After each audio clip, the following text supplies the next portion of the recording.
Welcome to Street Psychology Podcast. Today's guest is Dr. Moirar. She's a CEO and founder of Moirar Holistic Wellness. She's a doctor of philosophy, doctor of integrative medicine. She speaks at a lot of universities and she focuses a lot on trauma and wellness. Dr. Moirar, would you mind just telling us a little bit more about how you got into this field? First, thank you so much for inviting me in your podcast.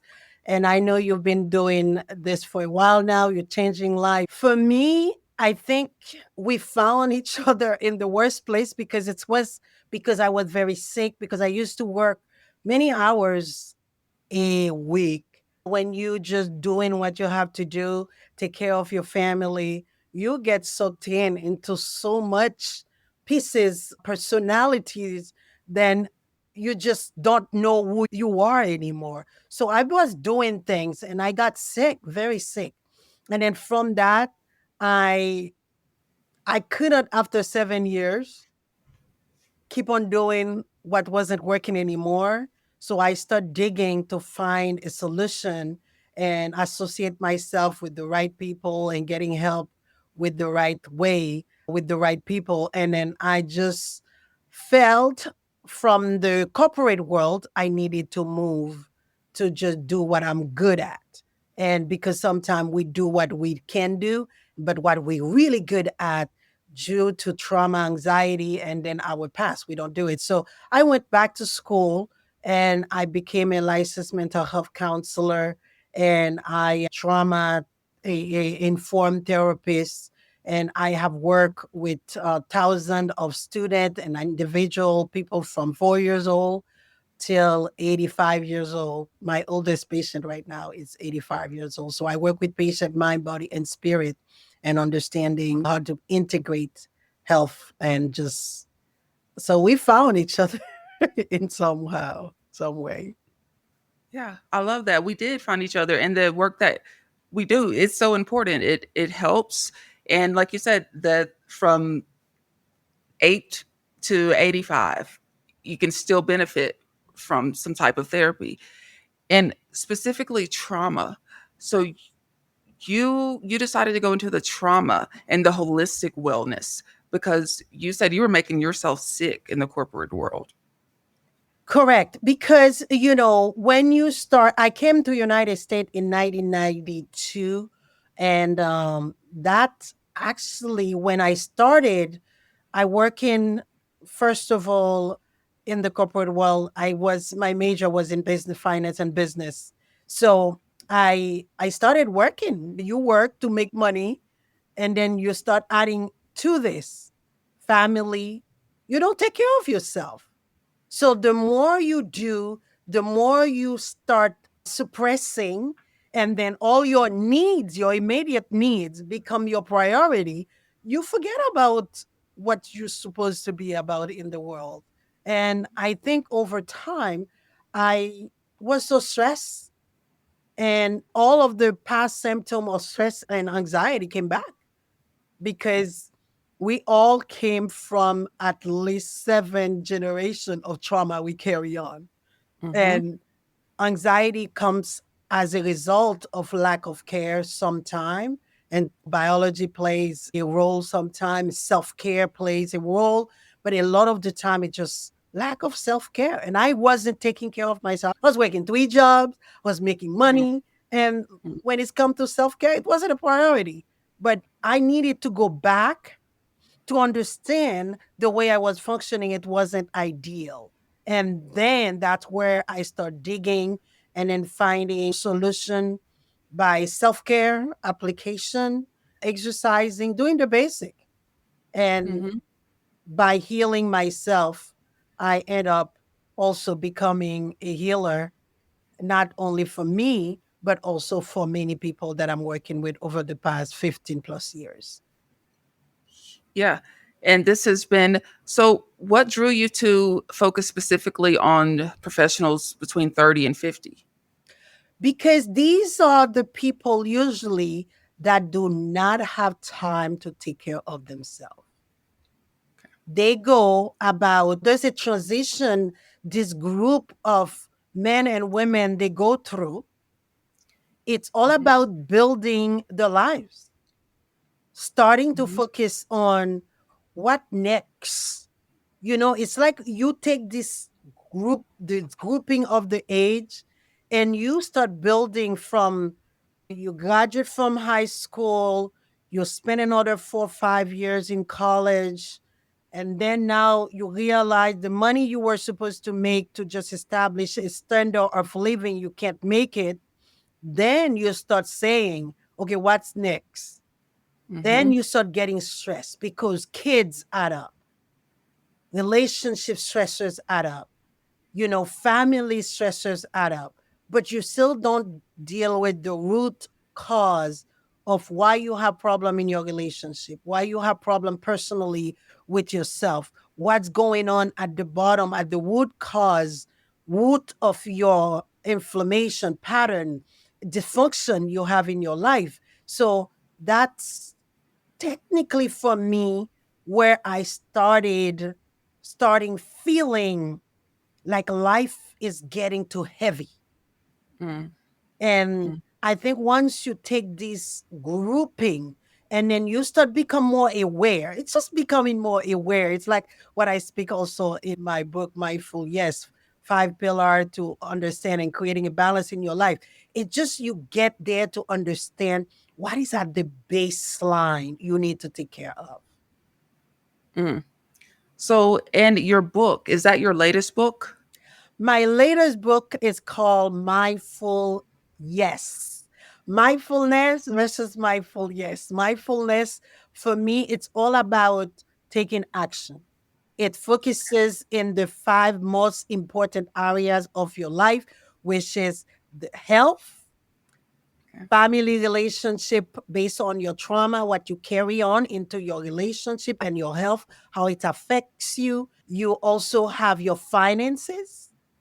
If finance is not working very well, you know how it goes. Let's hope It gets, yeah, nothing it's is tough. into you. And then you have also your um, relationship that grounds you. I call that spirituality. Where do you anchor? Where do you go to when everything is falling apart?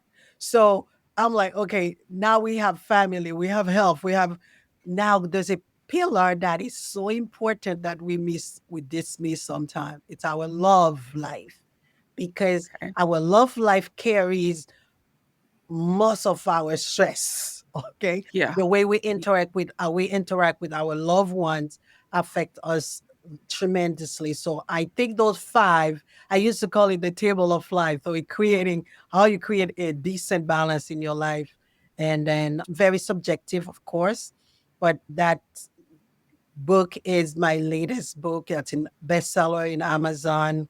I'm working right now for another book signing that's coming up. So thank you for asking. Yeah, no, congratulations, because you're putting it into a tangible form for people. Yes. Yeah.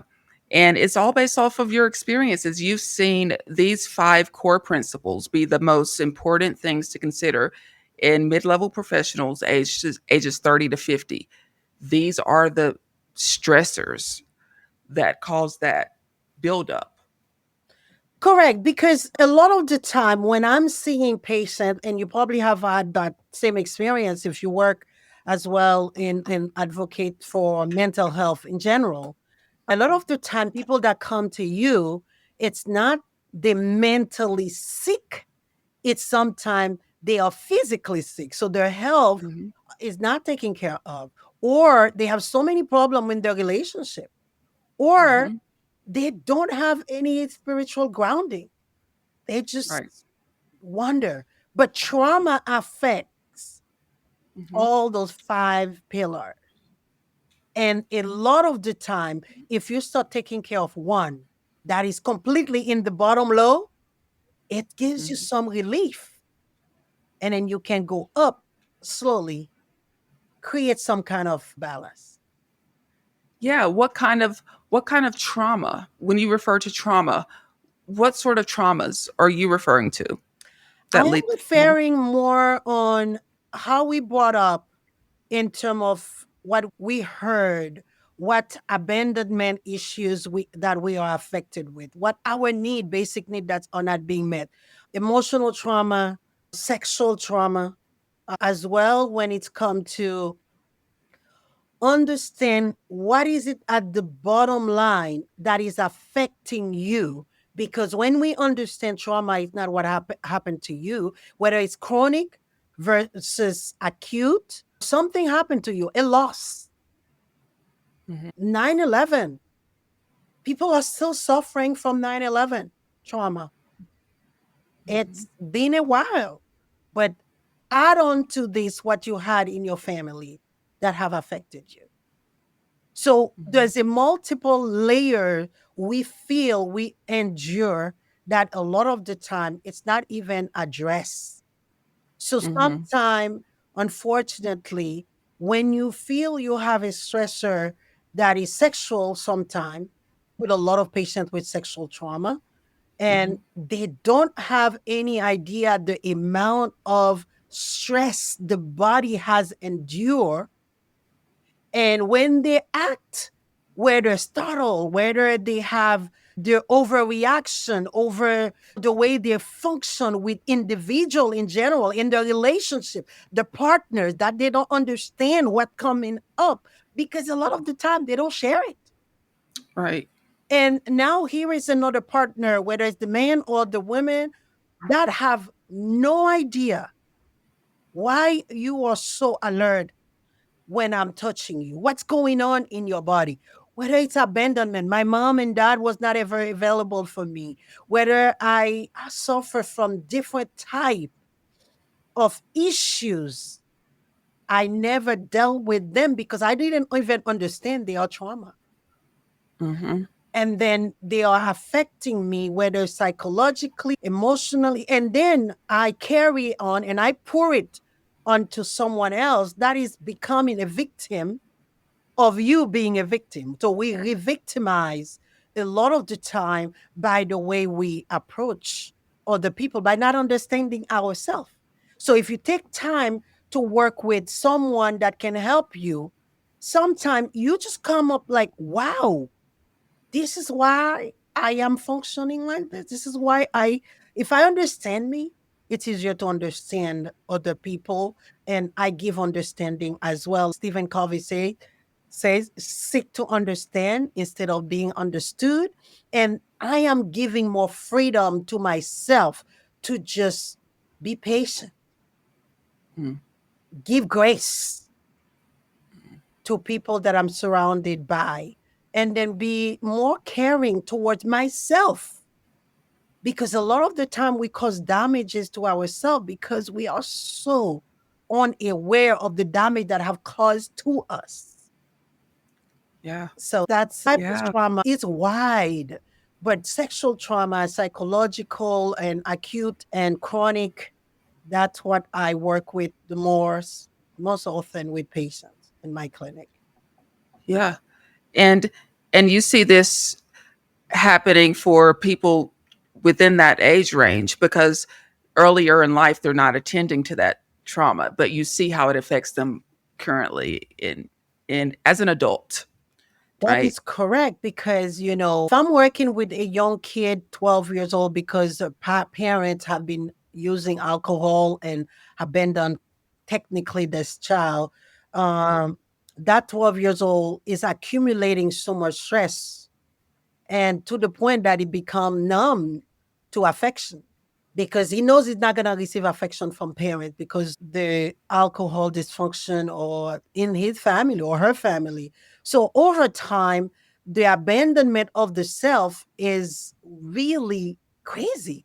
But when you start understanding at early age how to deal with yourself because of what's going on in your life, you don't suffer too much the consequences at late age. I work with kids right now.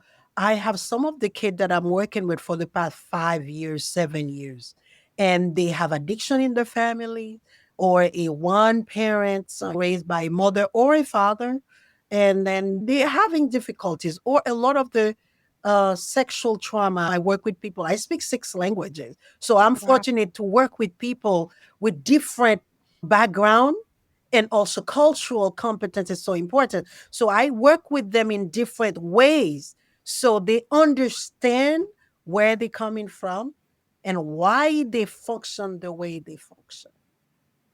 Yeah, cultural differences. That's a big one that's often overlooked. Yes. And having that cultural competency, it helps make more people feel seen and heard. But can you talk a little bit more about cultural differences in trauma responses? It is so diverse because I had the pleasure to work with individuals from Europe, the way they carry the trauma based on my experience in my clinic. Okay. So they have to be very comfortable with you to trust you enough to share. And it can take up to a year to 2 years for them to share, hey, I had sexual trauma in my life. But in the meanwhile, even if you see some of the symptom, you can't share that. You can't talk. So I work with them to get to a place where this is your time, this is your space. It's not my agenda. You're following your own agenda. Okay. So feel comfortable to share as much. I noticed that it gets to a point where they feel very comfortable and they will share casually. Hey, just so you know, that happened to me and my uncle or my um a sibling did it. In terms of us, Black, it's very difficult to trust someone to share this because the shame that it carries. Latino, the same. Indian, BIPOC, it's a different way. Contextually, culturally, you have to get to a point where you understand what it takes for someone to get to the level of trust to share with you their deepest secret, Mhm. not because they don't want to share it, not because it's not causing frustration in their lives, but just because they don't even trust themselves to share this. Mm, Their mm, view about themselves, the stigma it carries. When I say something to Dr. Moira now, will she see me different or will she still carry the same level of love or affection or empathy? Or will she pity me? Will she feel that different about me now? How will I be viewed from now on? So you got to create different places. And I'm a place like I'm holding the space for you to get to that comfort level where when it's come to coaching you about trauma, it becomes your journey. No rush, no stress. Let make it about you. I say to my patient, I don't have any schedule on your behalf. Whatever you tell me we can work with, that's what we're going to work with. It's your journey and it will take as long as necessary for you to become in a different version of yourself, but knowing you don't have to rush, you don't have to please me. Don't tell me what I want to hear. Tell me what's mhm, going to change your life and how I can support you. mhm, mhm. Because some people they think that the therapist is the one doing the work, the one that's going to help you through everything, fix everything. But like you said, it's your journey, it's your decision, and it's your healing, right? And and the client gets to decide how that looks for them, That is and that's important. That's totally what I give the space for people, whether it's coaching, whether it's mental health counseling. And with coaching, you have broader view because it's easier. We have more restriction as a therapist. There's a lot, you have to really be strict to certain way you work. But I Mhm. think coaching gives me more opportunity to work broader in Yeah. different places as well. I'm licensed mental health counselor in Massachusetts, so I'm bound to respect to the ethic. Staying in Massachusetts, working, but with coaching, I can offer other layer because I can work with you where you understand your body, mind, body, spirit. Yeah, so the mind, body, and the spirit, the connection between all three. So, what with that? What kind of work do you do with that somatic mind body connection? First of all, I approach almost 99% of my patients with the wheel of life that I have created that is also in my website. So what Okay. I do, they give me a vision of what their life looks like.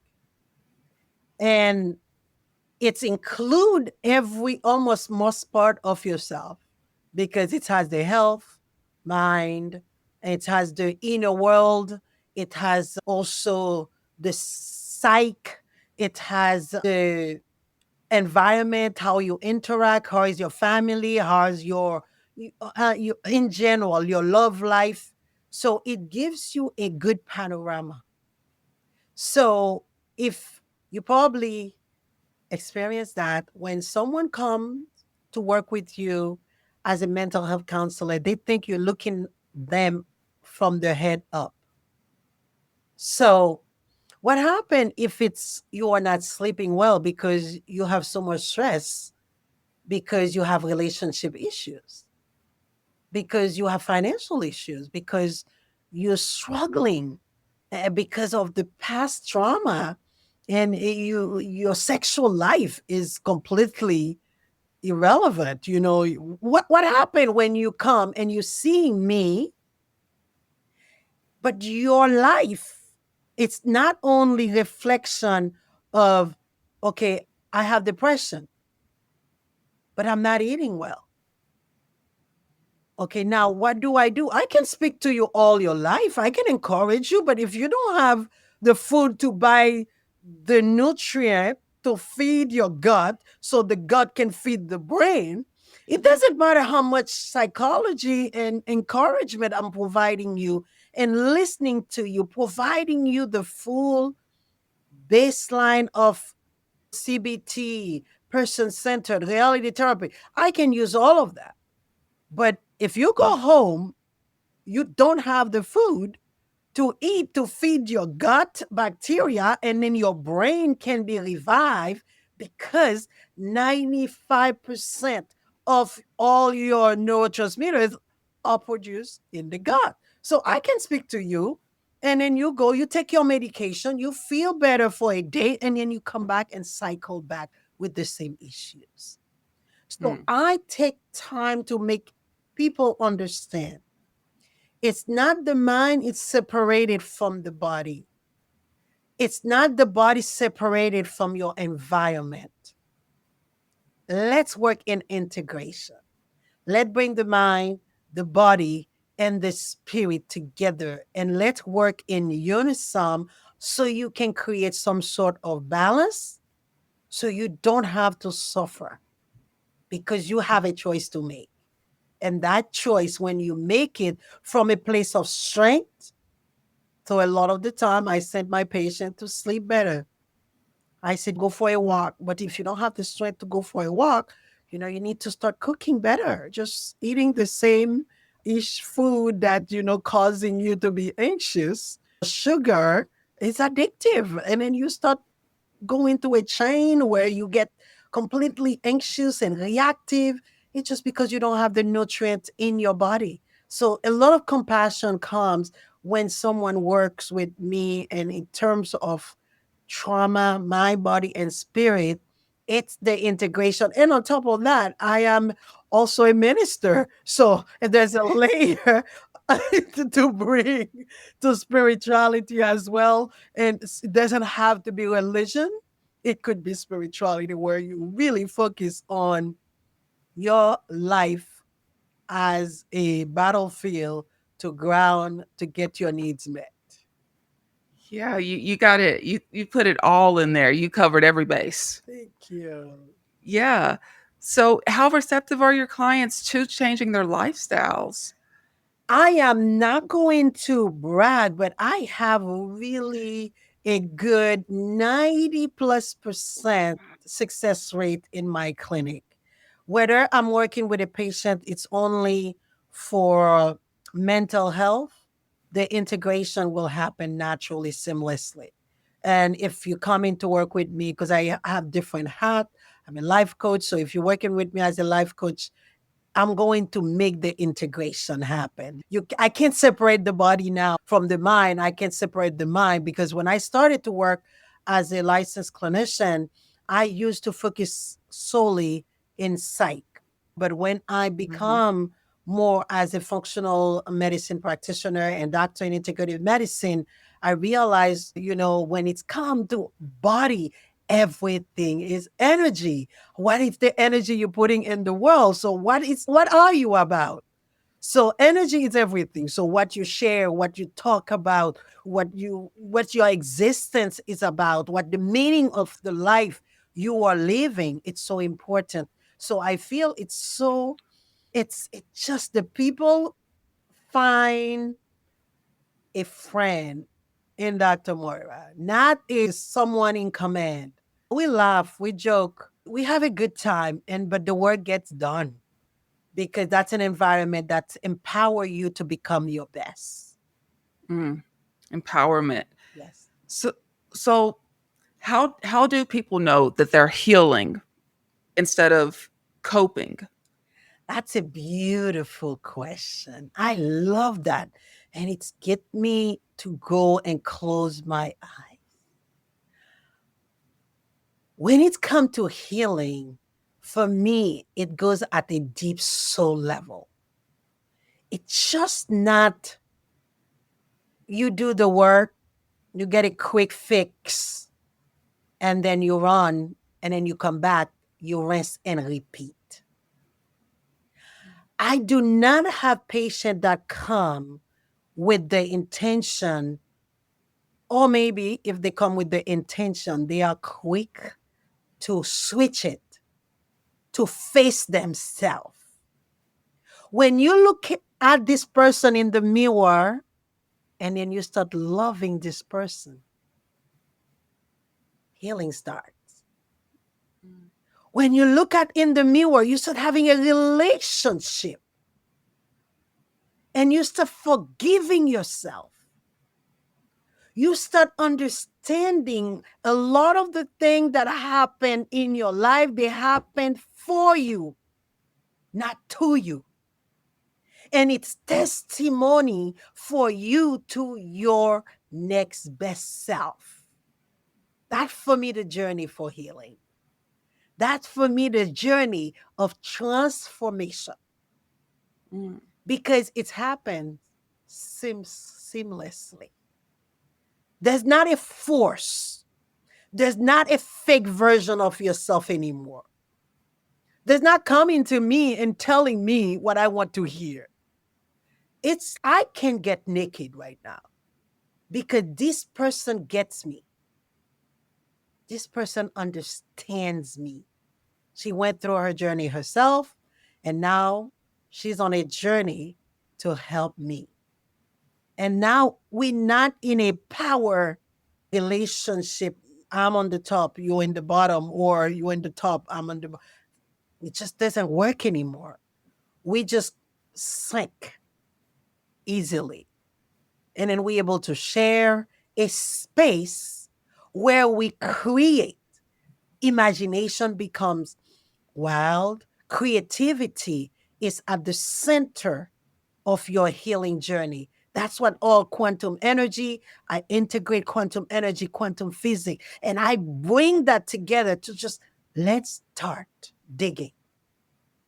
And then you start realizing, oh my God, there's such a beautiful like Sylvia, Moira, Peter, Lily, Maria inside that I didn't know, but I'm giving her a chance. I'm giving him a chance to start this journey from scratch and realize it's never too late.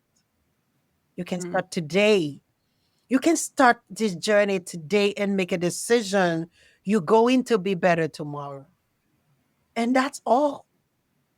And if you do your best today to dig in and start living in gratitude, I see all of those, the people that are healing, start being grateful for what happened to them, what's happening with them right now, and the best they have to achieve. Because gratitude eliminates all anxiety, frustration, resentment, anger, and it just brings forgiveness. And you embrace that simplicity of living. So I love this question. Wow. Thank you. I mean, I felt that. I learned from that. A reminder to be grateful, to show gratitude, to give ourselves grace to grow, to love ourselves. Because we hear it so much. You need to love yourself first.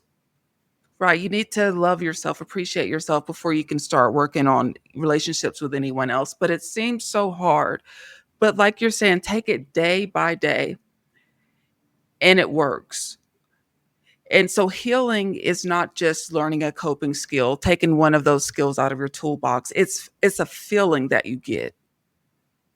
That is correct. Because once you start digging and then you are true to yourself, you don't negotiate anymore about who has done to me. How can I change? How can I be transformed? How can I live an authentic life that full of meaning? I stop questioning what have been done to me and start being Mm, more in love. What can I achieve by focusing on the now? Because yeah. the present today, it's so amazing to open this present. Every day I wake up and I'm like, oh Lord, that is so beautiful this day. I made it. Jeez. So many Yeah. people didn't make it, but I made it. You know, Yeah. I love the name street psychology. Yeah. Why it has to be so sophisticated? Why we have to live it so complicated? Life is so simple. I say to people, don't take life so seriously. It's not permanent, okay? Just chill out. Just chill out. That's So true. I love the name of your podcast, Street Psychology. Keep it simple, okay? Just keep it as Thank you. simple and make it just easy for people to understand their lives because you've done your work. It wasn't easy, but make it simplified for other people and make it enjoyable the journey so they don't feel so scared. I provide a space where people don't feel so scared. You just can come. And I work with male and female. These that age group 30 plus 50s, they just feel good. They just feel grateful they are working with someone that can get them. And then 50s, 60s, you there. Now the 50 is the new of 25 right now. So if you just turn 50, just thinking you just hit the first realm of your quarter of your centuries. Yeah, you're just starting. You're just You're starting. pretty much yeah. Correct. Yeah. Totally. So let me ask you this. So self-awareness. So what role does that play in reducing stress long term? Being aware of what that stressor is. So can you get through this if you're not really aware? Is it possible to wake up one morning and say, I'm going to make these positive changes. I'm going to start to think differently when you're not really sure of what you're trying to change? Um, I think it's almost impossible Okay. for you to become the best version of yourself without using self awareness Okay. Yeah. because it's entail you to knock at the door and look in the box inside of the closed door what's here. So if I'm working, I love to use images because the brain works with pictures. So if I'm working with an individual that's completely feel not well to share with me their lives right now. So I'm working with a version of yourself. That version might not be the version you want to correct. It might be the Mm, version you feel comfortable with. So I'm working basically in the dark because I don't know what to help you with. But a lot of the time, when you use self-awareness, I think this is the start of the journey for healing to happen. because we have a tendency to consistently frame behind. We look our life and it's so funny. I have patients, not funny, but I say that funny. Patient that I have give them work to just go look at yourself in the mirror and say, I love you. First week, I didn't do it. I couldn't do it.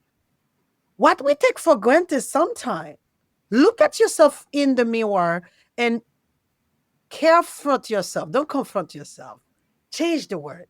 Confront yourself. Look at yourself and start caring for this being that you have not done it for days, months, years, that you've been living with for the past 20, 30, 40, 50 years. Start opening up to yourself because it's a self awareness. I am aware of things inside of me that I have not cared front. I have not been open to look at. And when you do that, it's a guarantee you get to another place where you are more at ease. You're Mhm. not so stressed on what people think about you, but you're more open to receive comment, not as criticism. There's places, there are people that you know that lovely in your life, but you're so deeply ingrained into putting this cover, and then you want them to see the cover, it's not you. And because I have done energy work over time, I see the person behind the mask. But what I do, which is I am grateful, I'm that vessel. I just give people opportunity to feel not confident enough, but trusting enough. So you can look at your life with me through our lens together. Because sometimes I have to say it's hard to look at yourself in the mirror and say, I love you. But maybe you can look at yourself while I am there to look what is beautiful about yourself and give yourself permission to start loving yourself once for the first time or once again. Because we all born with that deep free spirit. And over time, things we have encountered in our life dim our light. And then we live in this darkness that we don't realize. But with this deep darkness, I say to individual, until you open your heart for light to get in, you will live in this dark shade of yourself. This darkness can only be released by opening your heart and let your light shine.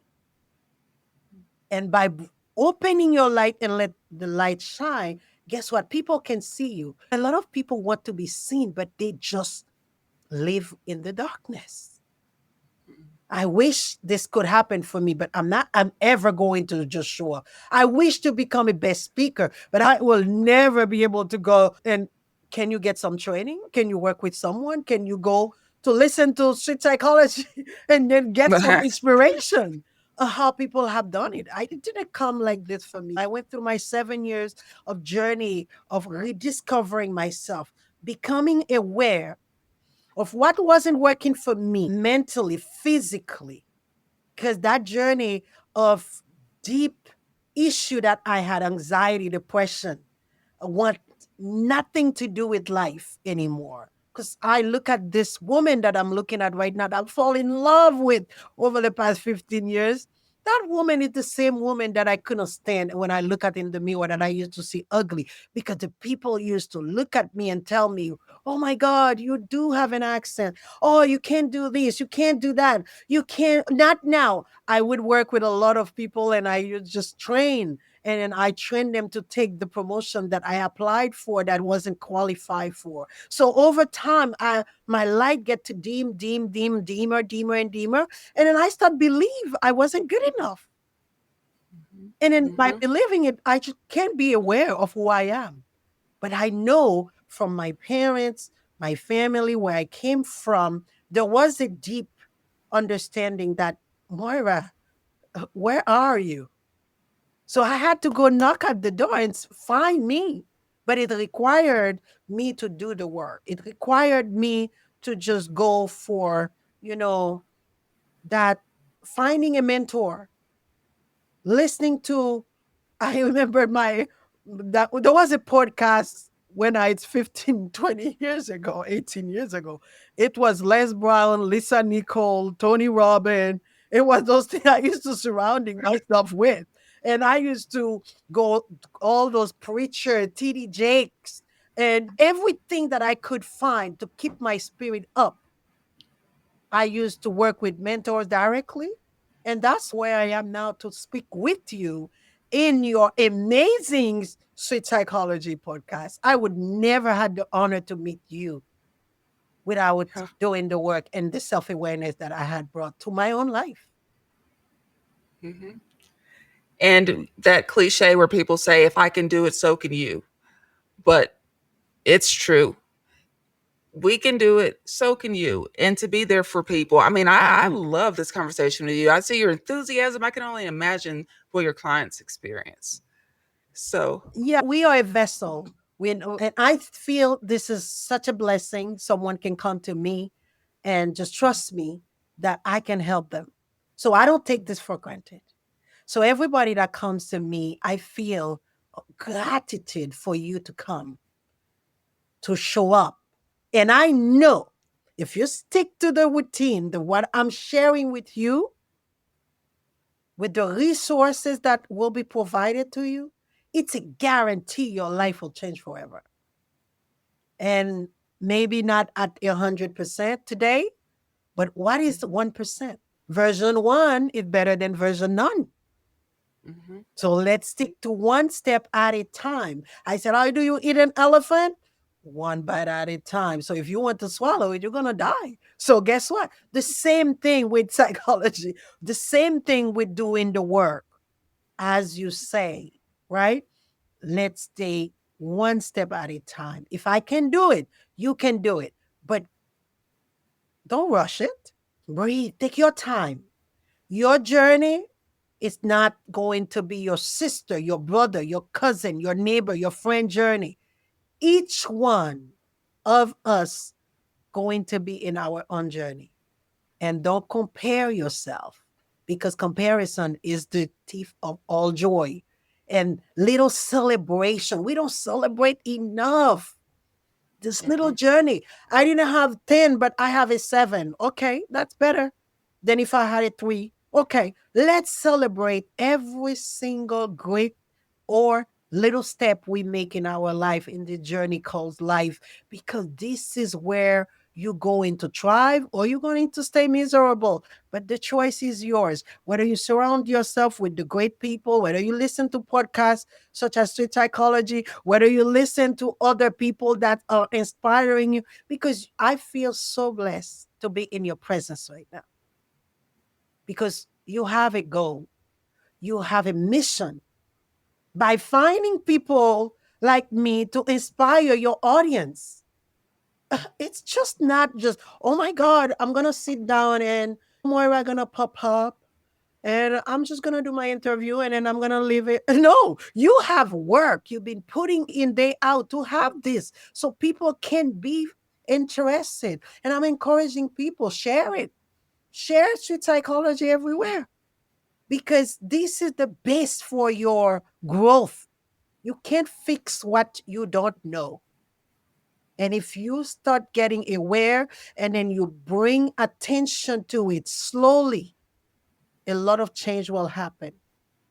A journey of 1,000 miles, start with one step, two step, 1 mile at a time, and you reach to the end. mm.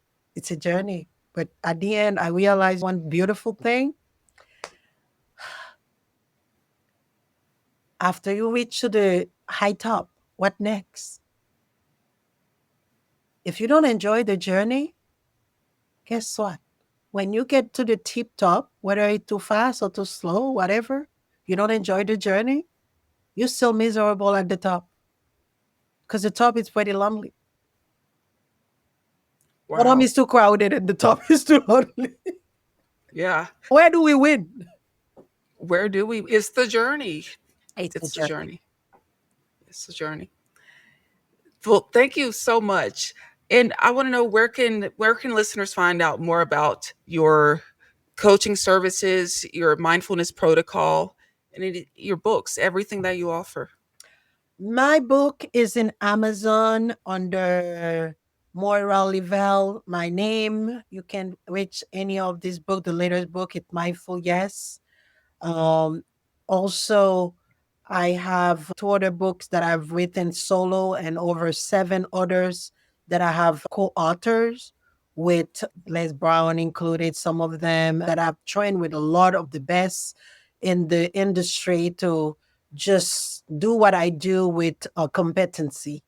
I have Moira.com, Moirar. If you go to my website for consultation, I provide consultation for patients or people that want to check in to know what you want, how you start the journey of your life, and by taking the simple steps.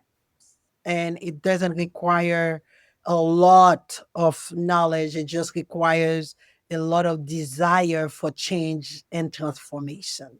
And that's where you start. And my email, it's Moira@Moira.com, Moirar@Moira.com, or you can use TLC@Moira.com. All of those. I made it easy so people don't make it complicated. So they can go to my website, Moira.com, and click it. They find as well the free download, which is the Wheel of Life.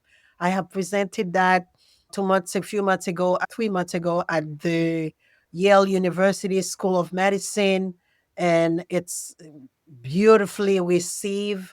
We're bringing awareness to student, graduate as well in college level. I work as a Ivy League speaker to talk about health, integration of health, how allopathic and as well Eastern medicine, Western medicine can combine.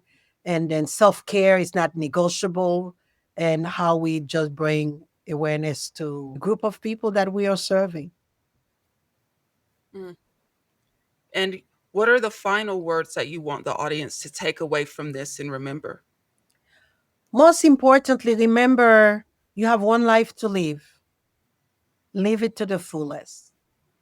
Don't let your past cloud your mind so you don't enjoy this journey called life, because it is beautiful and it is what you make of it. You can choose a different path. You can choose to live a good life and it's within your control.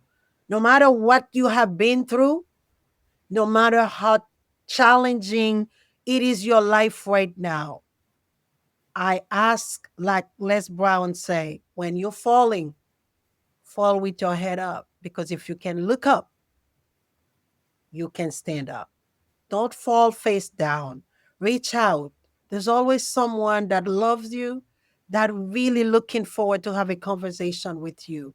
So even if you feel lonely, you're not alone. So reach out, uh, go to my website if you feel you need a professional to help you, and listen to Sweet Psychology podcast, because now I'm getting much more information on how inspiring is your podcast, and it's so seamless.